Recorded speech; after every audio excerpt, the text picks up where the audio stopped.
I'm still keeping an open mind, but slowly I'm seeing the point that the revised penal code provisions on libel are archaic noong unang panahon. Ngayon nga naman there are many avenues for expressing oneself. So, and the trend worldwide is for the decriminalization of libel, because the justice systems in other countries are advanced, where people can easily get the remedies.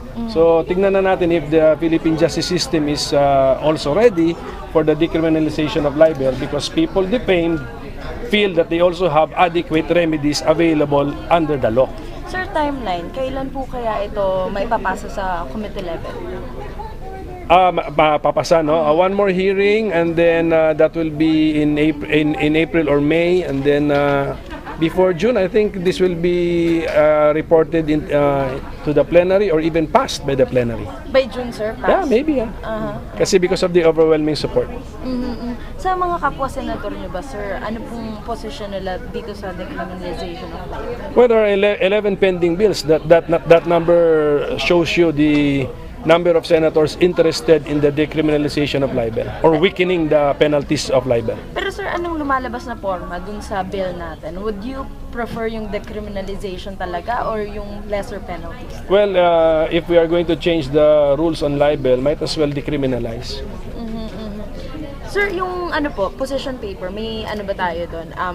Deadline naman para sa kanila sa pagbibigay ng position paper nila? Well, as soon as possible, because I'm going to set this for another hearing. Apo. Sir, dito sa hearing natin, napansin ko lang na parang karamihan journalist, yung decriminalization of libel, does it really, sino ba yung makikinabang talaga dito, sir? Journalist lang po ba, or?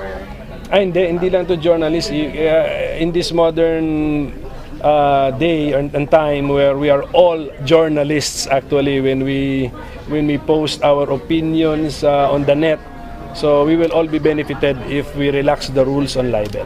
Sir, napag-usapan niyo na po yung mechanisms ng mga media organizations, yung sarili-sarili po nila? Wala, basta ang magandang na point out ng mga organized media institutions is that there are grievance procedures already in place. So I want a copy. I want to be convinced that these are existing and of course effective remedies for people who feel they have a grievance against the reporting of the media organization. So because ang importante rito, when we decriminalize libel, meron pa rin dapat effective remedy doon sa mga nasasaktan. Okay, yun lang po pinaka-importante, because kung may remedy, people will not take the law into their own hands. Basta as long as there is an effective remedy available under the law.